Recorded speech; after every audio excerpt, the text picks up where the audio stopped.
Palavra da Verdade, com Hernandes Dias Lopes. Irmãos amados, nós vamos abrir a Palavra de Deus no segundo livro das Crônicas, capítulo 21. Segundo livro das Crônicas, capítulo 21.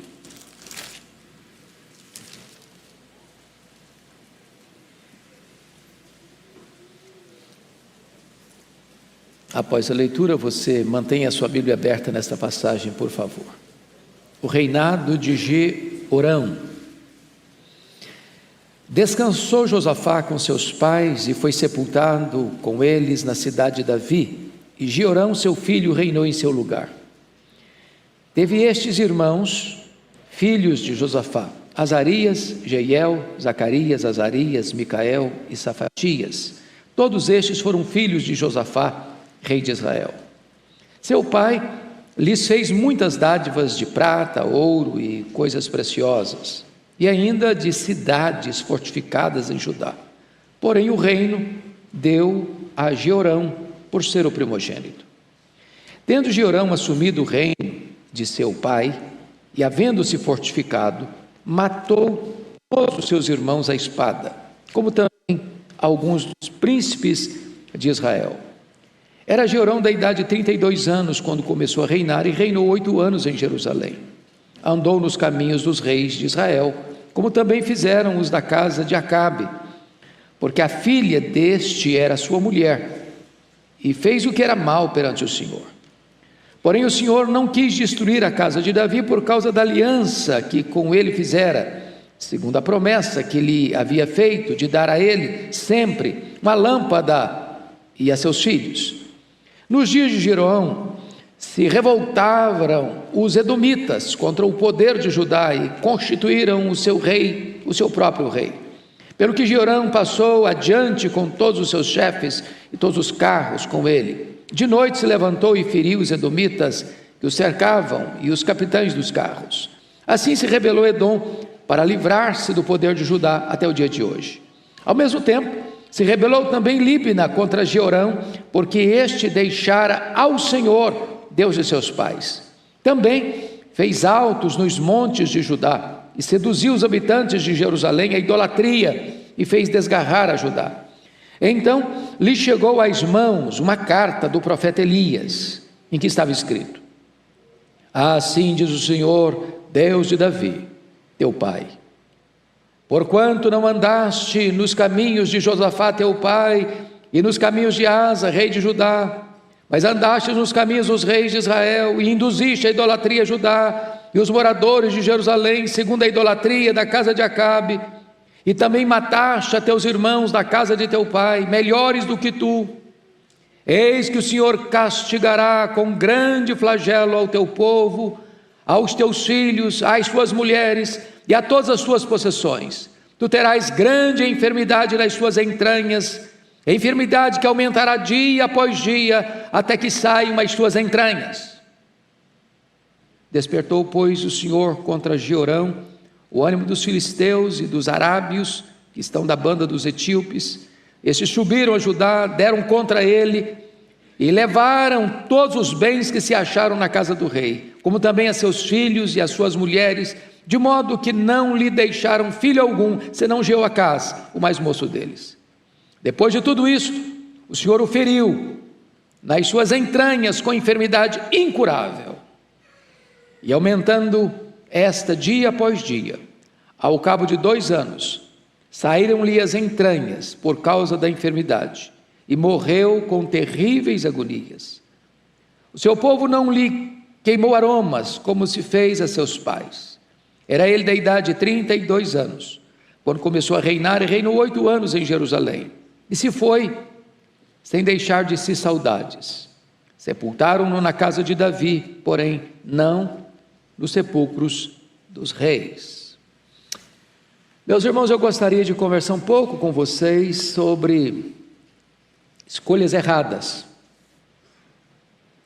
Este é o único rei da história de Judá, da história de Israel, que tem esta afirmação dolorosa, triste, dramática: e se foi sem deixar de si saudades. Quem foi este homem? Jeorão, neto do grande rei Asa, que reinou em Jerusalém 39 anos. Um homem piedoso, que andou com Deus. Quem foi este homem que foi filho de um dos maiores reis de Judá, rei Josafá, que reinou em Jerusalém 25 anos. E a Bíblia trata dele como um dos maiores líderes da história de Judá, um dos maiores reis de Jerusalém. Jeorão, embora fosse neto de crente, filho de crente, foi um dos homens mais terríveis da história, não só da humanidade, mas especificamente da história do povo de Deus. Ele começou a reinar com 32 anos, reinou 8 anos e morreu de uma enfermidade dolorosíssima, a ponto das suas entranhas saírem. E ele morreu e nem foi sepultado junto com os outros reis. E a Bíblia traz um alerta acerca da sua biografia. E se foi, sem deixar de si saudades. Por que este homem teve uma história tão triste, uma biografia tão maculada? E deixa para nós um legado tão terrível? O que nós podemos aprender com a história deste homem? Qual é o alerta que a história desse homem traz para os nossos jovens, para os nossos adolescentes, para os nossos pais? O que esse homem fez que hoje você e eu precisamos evitar?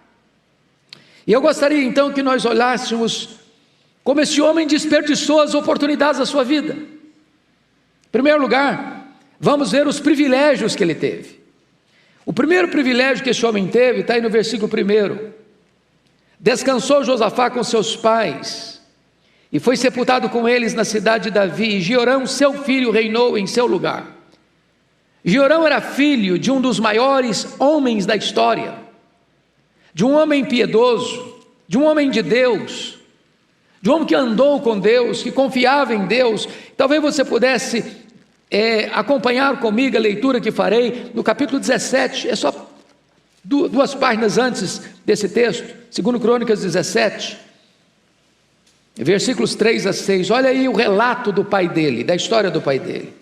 O Senhor foi com Josafá, 17:3, porque andou nos caminhos de Davi seu pai, e não procurou os Baalins, antes procurou o Deus de seu pai, e andou nos seus mandamentos, e não segundo as obras de Israel. O Senhor confirmou o reino nas suas mãos, e todo o Judá deu presentes a Josafá, o qual teve riquezas e glória em abundância. Tornou-se-lhe ousado o coração em seguir os caminhos do Senhor, e ainda tirou os altos dos postes ídolos de Judá.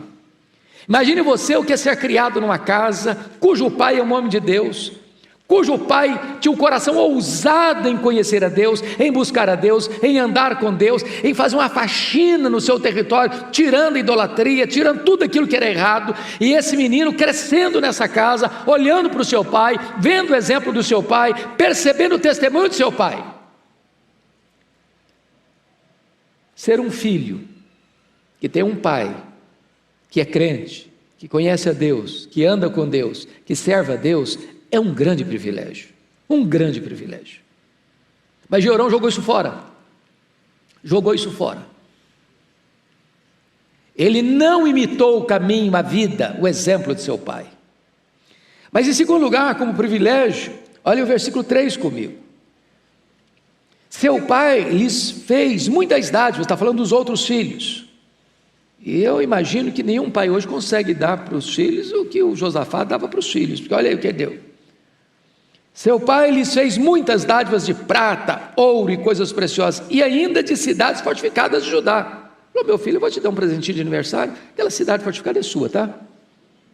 E tem ouro, tem prata. A família nadava em riqueza. Mas olha o verso 3. Porém o reino deu a Jeorão por ser o primogênito. Com 32 anos, ele não só tem cidades fortificadas, ele não só tem riqueza de prata, de ouro, ele era do reino, no apogeu do governo do seu pai, um reino brilhante, um reino próspero, de riqueza. de fortalezas.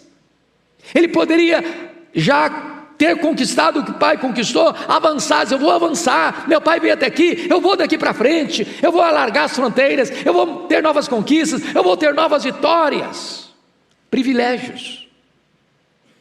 Se nós não aproveitarmos os privilégios que nós temos dentro da nossa casa, dentro da nossa família, nós podemos jogar todo esse legado, toda essa herança fora. Mas agora vamos ver, depois dos privilégios, vamos ver em segundo lugar os perigos. Perigos. Quais foram os perigos? Primeira decisão errada desse rei chamado Jeorão foi a decisão errada no casamento. Olha o versículo 6 comigo. Andou nos caminhos dos reis de Israel, como também fizeram os da casa de Acabe, porque a filha deste era sua mulher, fez o que era mal perante o Senhor. Agora, imagine vocês, meus irmãos, o que é ter Acabe como sogro e Jezabel como sogra. Não dá para ser feliz, dá? Rapaz e moça, escute isso. Antes de começar a namorar, procure saber quem é a família do rapaz e da moça, viu? Entrar numa família de Jezabel arranjar encrenca. Ter Acabe como sogro é encrenca. E note vocês que ele se casa com a mulher errada, e ele tem o sogro e a sogra errados, e diz a Bíblia que a sogra dele, a Jezabel, era assassina de profetas. A sogra dele impôs o culto a Baal lá nas 10 tribos do norte, à força da baioneta, da espada. E ele tinha 32 anos, ele não era adolescente mais, ele era um rapaz, já com a cabeça formada, já com estrutura emocional, pelo menos se esperava, para saber fazer as suas escolhas. E eu vou dizer para vocês, meninos, vocês jovens, se vocês errarem no casamento, vocês encrencaram a vida toda. E uma palavra para os pais, para as mães, vocês precisam estar mais atentos sobre o namoro dos filhos. Se preciso for, interfira. É melhor ver seu filho e sua filha chorando um pouco agora, do que sofrendo a vida inteira. Se errar no casamento, a família toda está encrencada. A Bíblia diz: andarão dois juntos se não houver entre eles acordo. A Bíblia diz que você não deve se associar com os ídolos, com as trevas. Então é hora de você, rapaz, você moça, você pai, você mãe, estar atento com as antenas ligadas sobre a questão do namoro dos filhos. Segunda decisão errada desse moço, desse rei, foi a decisão errada com respeito à família. Olha comigo, por favor, o versículo 4. Tendo Jeorão assumido o reino de seu pai e havendo-se fortificado, matou todos os seus irmãos à espada, como também alguns dos príncipes de Israel. Você já pensou um negócio desse? Com quem que ele aprendeu isso? Negócio de matar. Não foi com o pai dele, não foi com o avô dele, foi com a família da mulher dele. Você percebe que esse moço não tem amor familiar, ele teve exemplo dentro de casa, mas ele foi aprender errado com a família da mulher dele, que era uma família toda assassina, que mandava matar.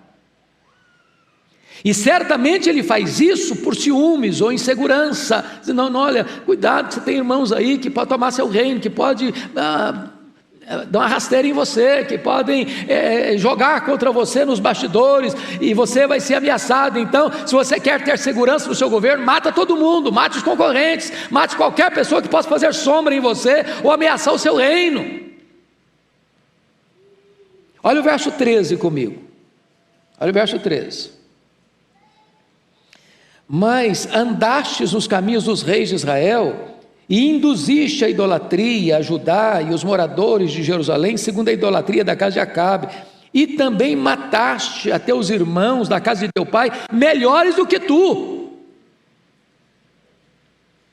Ou seja, este rei está matando seus irmãos, e aos outros príncipes. Não é porque eles eram maus, não é porque era gente ruim, não é porque era gente que estava tramando contra ele, não, era gente boa.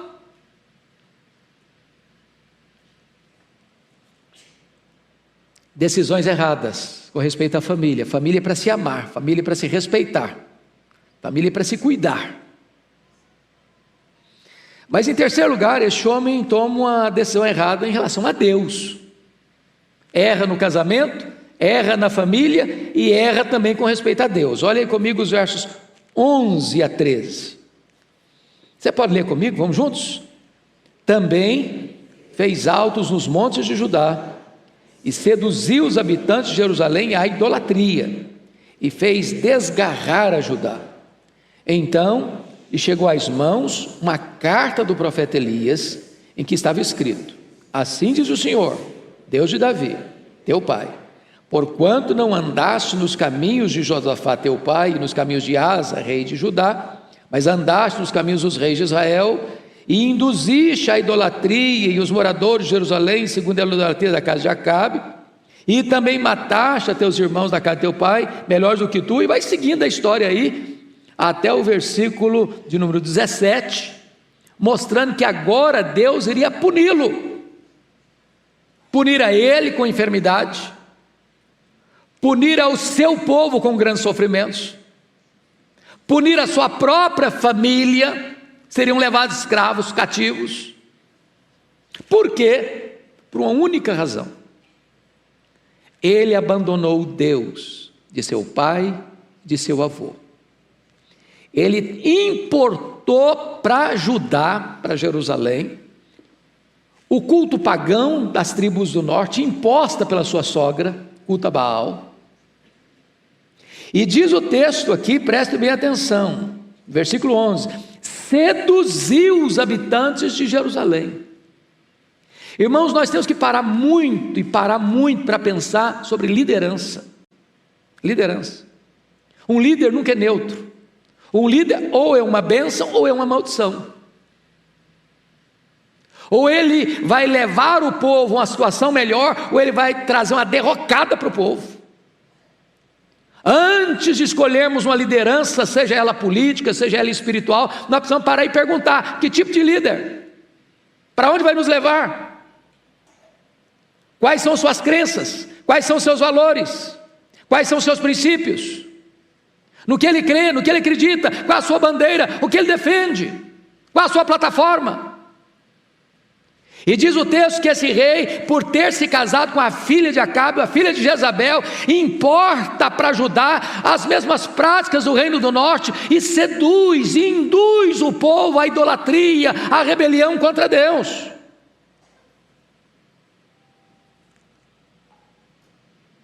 E o versículo 12, versículo 11, a parte final diz: e fez desgarrar a Judá.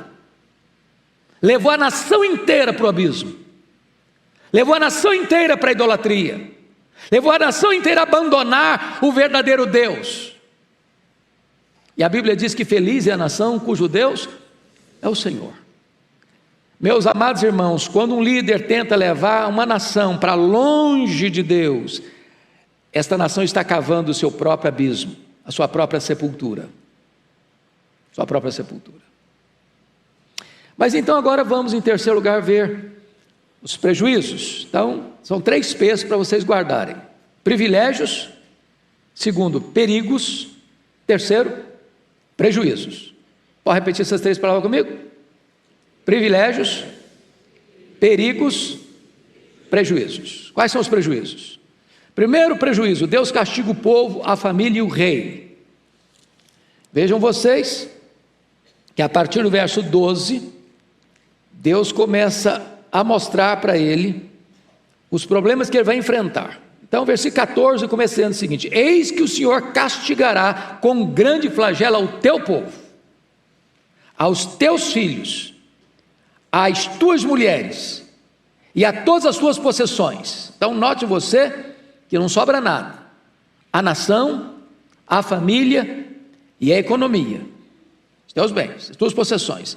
Mas ele também ficou por último para mostrar que a pena tinha que ser mais pesada. Tu terás grande enfermidade nas tuas entranhas, enfermidade que aumentará dia após dia, até que saiam as tuas entranhas. Veja que essa enfermidade não tem a ver com o demônio, não. Não é o demônio que está botando essa enfermidade, não. É o próprio Deus. É juízo. É juízo. De Deus não se brinca, de Deus não se zomba, Deus não se deixa escarnecer.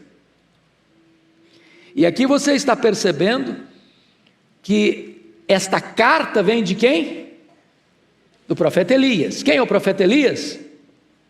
O mesmo homem que advertiu Acabe, o mesmo homem que advertiu Jezabel, o mesmo homem que trouxe o juízo de Deus àquele reinado ímpio, perverso das 10 tribos do norte.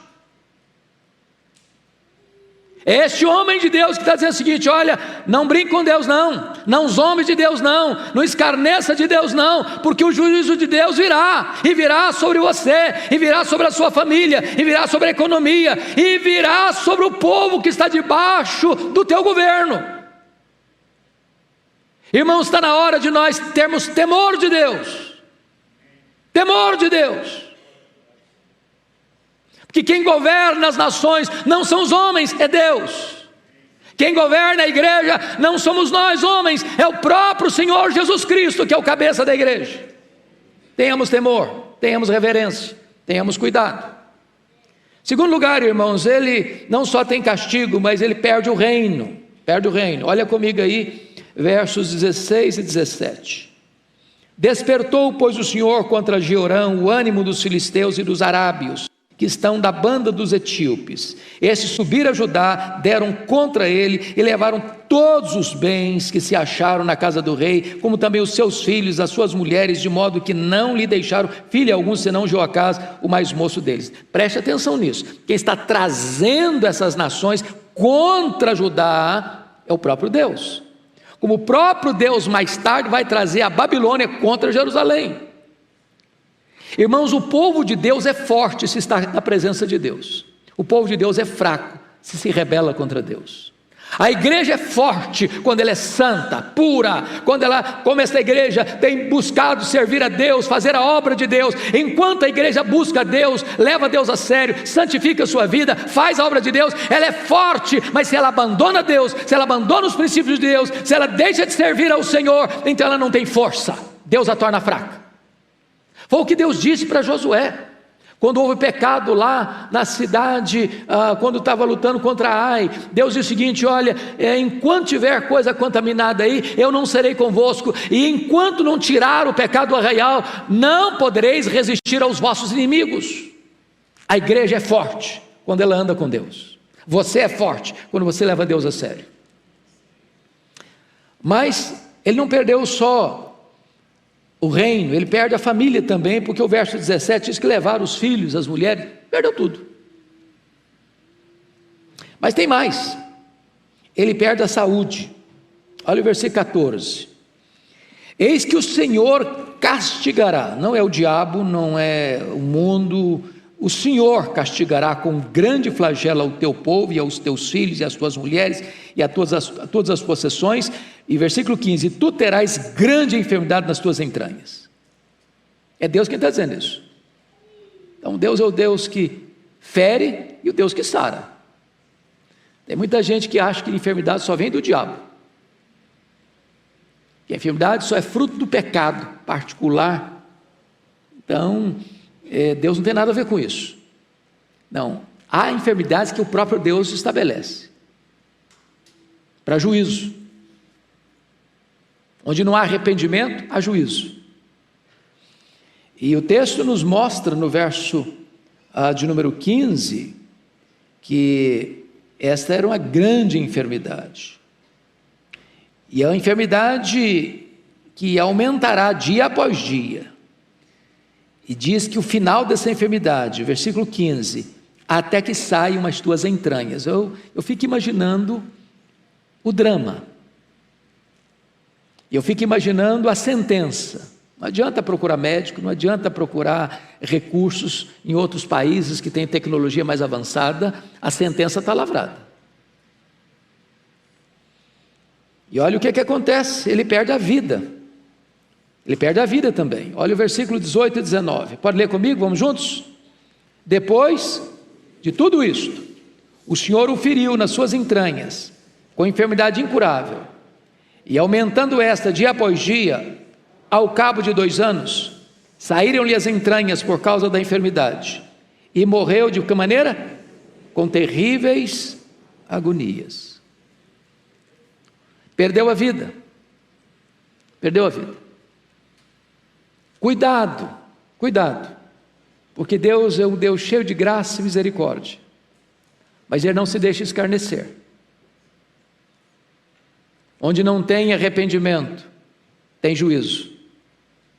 Mas esse homem finalmente perde mais do que o reino, mais do que a família, mais do que a saúde, mais do que a vida. Ele perde mais do que tudo, ele perde o prestígio. Há muitos homens que sofreram na vida, mas que morreram e deixaram um legado. E seu nome é notório na história. Você pega os apóstolos, eles sofreram, eles foram martirizados, crucificados, queimados vivos, mortos à espada, torturados. Mas quando você fala no nome deles, o nome deles, a memória deles, o exemplo deles, o legado deles, encoraja você, anima você. Mas olha o que está escrito sobre esse homem, versículo 20, você pode ler comigo, vamos juntos? Era ele, da idade de 32 anos, quando começou a reinar, e reinou 8 anos em Jerusalém, e se foi sem deixar de si saudades. Meu Deus, não tem uma gota de lágrima no funeral desse homem. Alguém diria, já foi tarde. E o povo não chorou.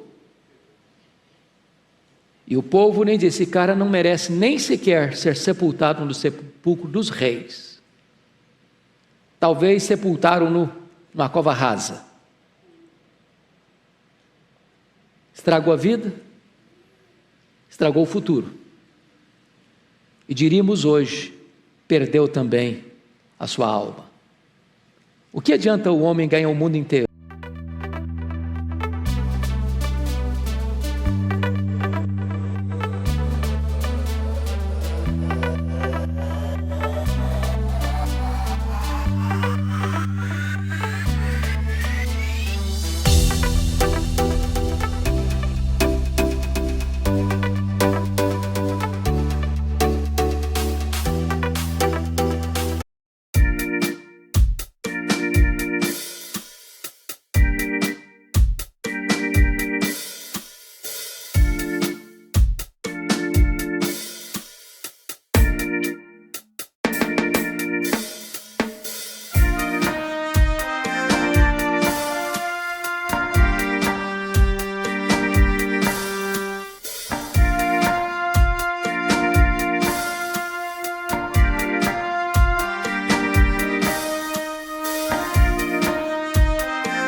e perder a sua alma.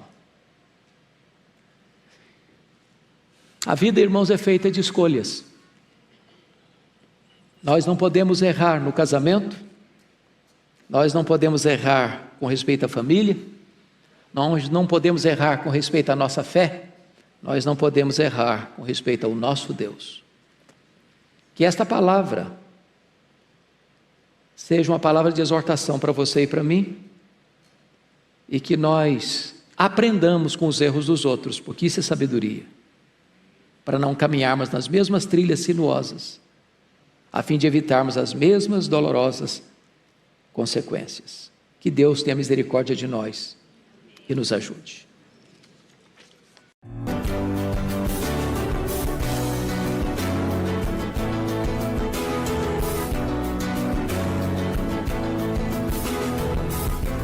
Palavra da Verdade, com Hernandes Dias Lopes.